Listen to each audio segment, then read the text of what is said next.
nuestra llamada. ¿Qué podemos esperar a esta hora de la tarde y después de la revelación de estos audios? La verdad es que en las redes sociales ya se habla del tema de la vacancia y de las consecuencias políticas que podría traer la revelación de estos audios, pero yo creo que hay que analizar las cosas con cabeza fría frente a esta situación que se ha generado esta mañana en el Parlamento. Totalmente de acuerdo. Ante todo, buenas tardes. Yo creo que hay que analizarlo con cabeza fría sin perder de vista cuáles son los posibles escenarios. Con cabeza fría, lo primero que debemos decir es que el contenido de estos audios, que indudablemente son de notorio interés público, revelan situaciones que ameritarían una investigación de carácter penal. El presidente tiene inmunidad de acusación y ese es un segundo nivel de cuando tú tienes una investigación penal. Primero se agota esa vale redundancia, primera fase, y una vez que madura, si tienes un caso armado, entonces trasunta la segunda, que es esto que se puede llamar acusación. El presidente tiene inmunidad en la segunda, no en la primera.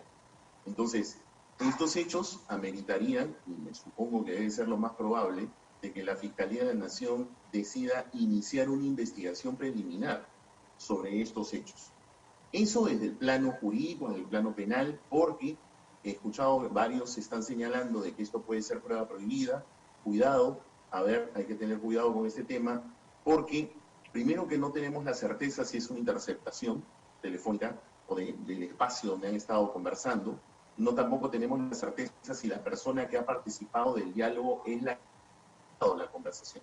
Cualquiera que sean los dos escenarios, hay muchísima jurisprudencia, tanto de la Corte Suprema y claro, hay unas muy puntuales del Tribunal Constitucional, sobre todo el caso Quinter Herrera, en el que dicen de que cuando se trata del contenido de los audios, que es de notorio interés público, ciertos derechos fundamentales como el secreto de las telecomunicaciones o como la privacidad se flexibiliza. Eso ya existe jurisprudencia, guste o no. Entonces, eso en el plano penal. Lo otro es, ¿qué podemos esperar en el plano del Parlamento? Bueno, allí sí ya estamos hablando de una cuestión en donde la mesura probablemente en términos políticos no sea lo que más se practica en esa sede, ¿no? Y allí tendríamos que estar preparados a un escenario en el que a varios se les puede estar ocurriendo presentar alguna moción de vacancia. Y nos enfrentamos a otro tema. ¿Es esto un caso de incapacidad moral? A ver, lamentablemente, la Constitución de 1993, dentro de una de sus innumerables deficiencias, una de ellas es que no dice nada, ni una letra sobre qué cosa es incapacidad moral. No lo dice.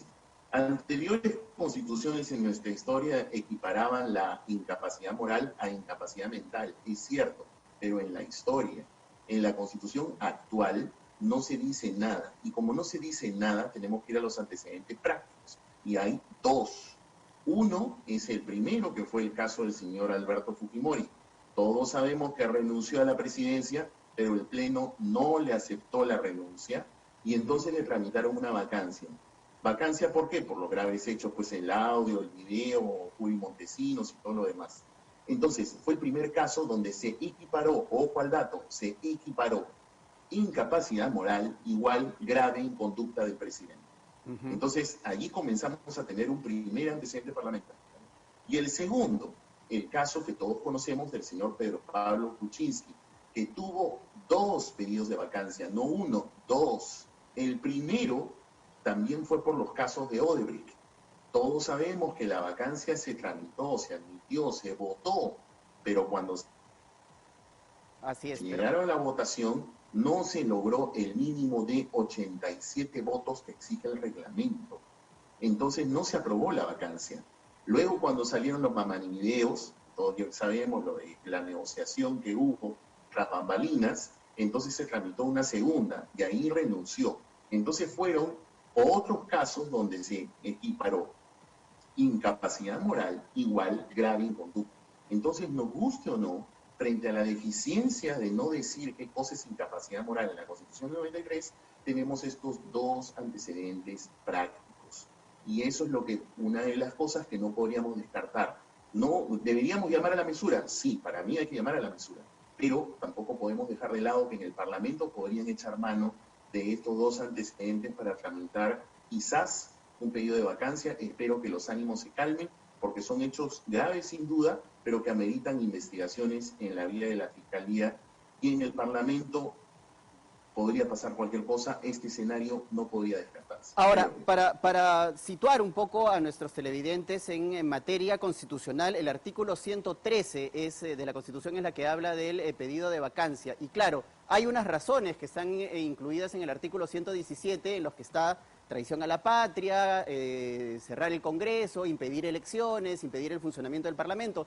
Ninguna de esas razones se configura en medio de esta situación. Se estaría apelando a lo que usted está planteando, que es esta suerte de nebulosa que hay alrededor del tema de la incapacidad moral, ¿no? Y que ya se dio en el caso de Alberto Fujimori y en el caso de Pedro Pablo Kuczynski. Sin embargo, hay otros colegas suyos, constitucionalistas, que aseguran que en el caso de Fujimori, por ejemplo, no se le aplicó la incapacidad moral por los hechos ocurridos, sino por no haber regresado al país y por haber renunciado de manera distante al cargo de presidente de la República. Y en el caso de Pedro Pablo Kuczynski, los mismos constitucionalistas aseguran que no se llevó a cabo finalmente el acto de vacancia porque el presidente Kuczynski finalmente renuncia antes que esto se produzca. Bueno, hay que hacer una precisión en términos históricos. En términos históricos, en el caso de Kuczynski, hubo dos pedidos de vacancia, claro. Dos. El primero fue por los casos de Odebrecht. Todos ya sabemos que se admitió a trámite la vacancia, se debatió, se puso a votación y no se lograron los votos. ¿Cuántos eran? 87. No se lograron 87 votos para poderlo vacar, entonces se salvó de la primera. Luego salen los mamanivideos, que todos ya conocemos, los mamaniaudios, y tramita un segundo pedido de vacancia. Frente al segundo pedido de vacancia, el señor Pedro Pablo Kuczynski formula su renuncia. Él no renunció en la primera, por eso es que la primera agotó todo su trámite. Ojo, esa ha sido la precisión y ahí están los antecedentes. Por eso, veamos los antecedentes mejor y en función a eso podríamos opinar de una manera mucho más objetiva.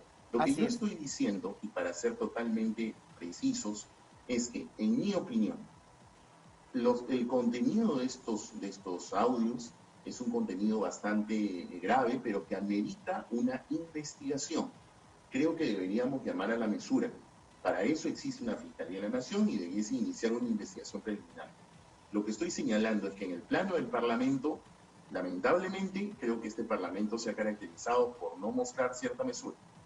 Y que no podríamos descartar, esa es mi posición, que no podríamos descartar que a lo mejor puedan recurrir a estos antecedentes. El más fresco incluso es el de hace unos pocos años, que es el caso Kuczynski, y que sobre la base de esos antecedentes, como se ha estado equiparando incapacidad moral, igual inconducta, grave inconducta del presidente, puedan echar mano de esos antecedentes para tramitar una vacancia. Ahora, ¿qué pasa si es que lo vacan? Bueno, como sucedió por ejemplo en el caso de Alberto Fujimori, hubo un amparo, pero hasta que se resuelva el amparo, como le explico que ya llegamos al 28 de julio del 2021 y estamos con un presidente sustituto. En este caso, como no hay segundo vicepresidente, tendría que ser el presidente del Congreso. La Constitución dice que asume el cargo para llamar elecciones, pero lamentablemente ya en este caso ya no hay ninguna... Esas elecciones ya han sido convocadas por el mismísimo presidente Vizcarra. Pues simplemente tendrían que llegar hasta el 28 de julio del 2021. Claro, ahora, cuando usted menciona que hay hechos graves que se revelan en este audio, ¿hay algún delito específico, doctor López? ¿Hay algo que usted podría tipificar o calificar como delito dentro de lo que el presidente de la República dice en la conversación con sus allegados? Muy buena pregunta. Muy buena pregunta. Hay 3 audios, ¿no? Hay 3 audios, efectivamente. 2 en los que participa el presidente de la República. Hay 3 audios. Sí. A ver, de lo que al menos a mí me hizo bastante ruido, el audio en donde se le escucha al propio presidente, el propio presidente habla de que se le ha puesto abogado a esta señorita. Esta señorita dice, sí, pero yo no quiero el abogado, entonces ¿quién me va a pagar a mí el abogado? Yo voy a tener que asumir una defensa. Y luego también mencionan de ciertos registros de los ingresos al Palacio. Si eso fuera así, como escucho por ahí la voz del propio mandatario, entiendo que a lo mejor esto podría enfocarse como un encubrimiento real, pero vuelvo a repetir, lo que uno escucha y puede denotar y hacer ruido, porque puede subsumirse en alguna conducta penal, para eso hay una investigación. Por eso es que lo primero que he dicho es, acá yo no estoy diciendo, oye, sí, hay un delito, no, digo, hay indicios que podrían dar para descartar o para verificar si hay un caso de un posible encubrimiento real o personal. Luego escucho el audio donde no participa el presidente, la conversación es con este señor Richard Cisneros, y habla él de que, bueno, de que él ha participado en la campaña electoral, que se le han pagado ciertas consultorías, etcétera. Entonces, ¿qué ha habido allí? ¿Ha habido peculado? ¿Ha habido malversación de algún fondo? Esos son, otra vez, son indicios más que razonables de ciertas figuras penales. Por eso es que le digo que es el contenido de esos audios. Como no veo que sea prueba prohibida por los antecedentes jurisprudenciales que ya mencioné, creo que dan lugar a que la Fiscalía de la Nación pueda iniciar de oficio unas diligencias preliminares en castellano, una pesquisa inicial para poder indagar estos hechos, porque el presidente tiene inmunidad de acusación, pero no tiene inmunidad de investigación. Claro, o sea, y esto pasaría... Las pesquisas iniciales se pueden realizar. Claro, y esto pasaría por someter a peritaje también los audios para descartar cualquier tipo de edición y corte, entre otras diligencias que se tendrían que llevar a cabo. Reconocimientos de la voz de los participantes, que el propio presidente diga si reconoce o no. Él tiene una prerrogativa de acuerdo al Código Procesal Penal. Él puede comparecer si quiere, o él puede pedir que vayan a su despacho a tomarle declaraciones o algo por el estilo. Así que eso es lo que manda el Código Procesal Penal. Indudablemente, al menos la pesquisa, lo natural, veo yo, es que desde el punto de vista jurídico, estos son indicios, son sospecha inicial para que se pueda, vale la redundancia, abrir o iniciar una investigación, y esa investigación se haga a nivel de la Fiscalía de la Nación. Eso por un lado. El otro tema que corre paralelo es lo que pueda suceder en el Parlamento, a lo cual ya me he referido hace unos momentos. Así es. Ahora, vayamos al plano político. ¿Qué cartas tiene ahora el presidente Martín Vizcarra para jugar frente al Congreso de la República? ¿Podría salir en este momento a dar una conferencia de prensa y de alguna manera explicar estos audios y estas conversaciones que él sostiene? ¿De qué manera podría salir a defenderse el presidente de la República en este momento? La verdad que bastante complicado. Yo no me aventuraría a decir qué cosa es lo que pueda él sostener, pero sí creo que como ciudadano todos nos merecemos una explicación y una versión de su parte, ¿no? Qué cosa es lo que va a opinar, qué posición es la que va a dar sobre el particular. Eso es indudable. Porque en el escenario político, como muy bien usted lo ha segmentado, en el plano político existen estas herramientas que con este Parlamento que tenemos podrían echar mano. Me da la impresión de que hasta podrían estar dispuestos. Espero que nuevamente se llame a la mesura, porque hay un canal y ese canal es jurídico, pero en el plano político indudablemente el presidente nos dé una explicación a todos los ciudadanos.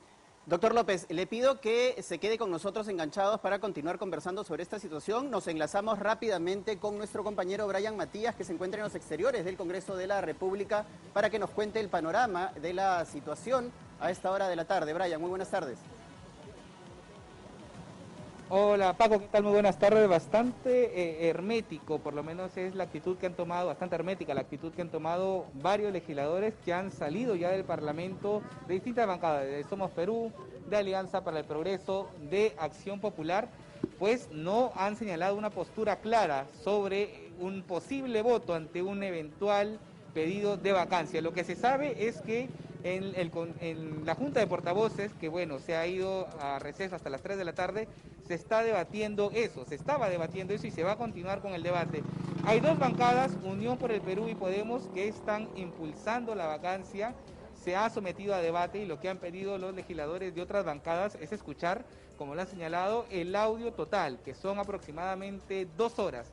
Una vez que escuchen las 2 horas, legisladores que han salido del Parlamento nos han señalado que podrían tomar una decisión. Hay otros parlamentarios también, por ejemplo, de Acción Popular, el señor Burga, quien ha adelantado que este audio tendría que pasar por un peritaje.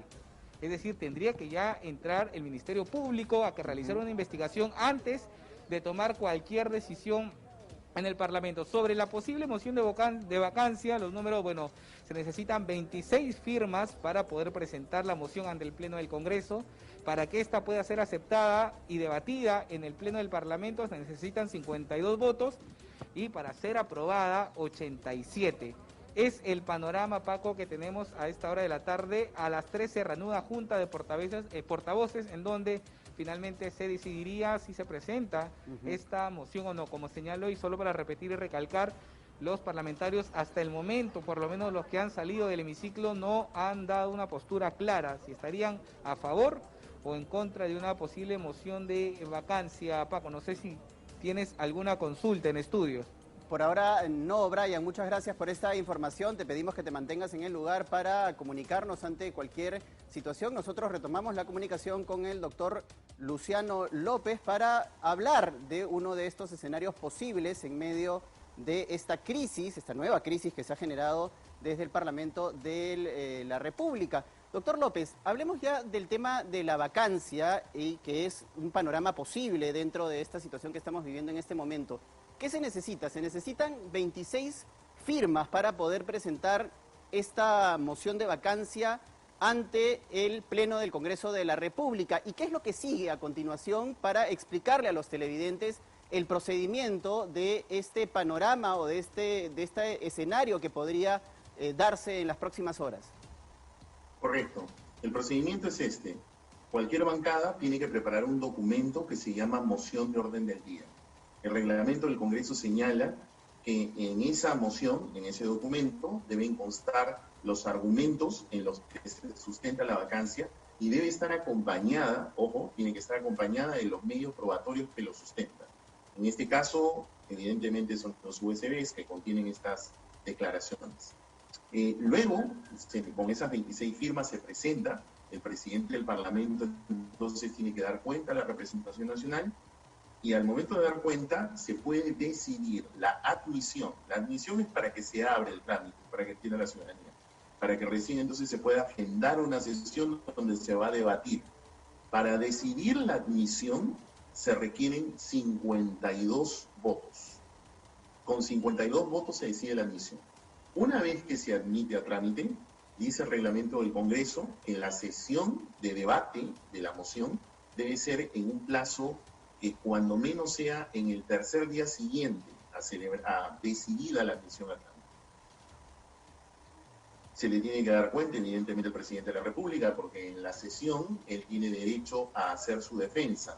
La puede hacer personalmente o la puede hacer a través de su abogado.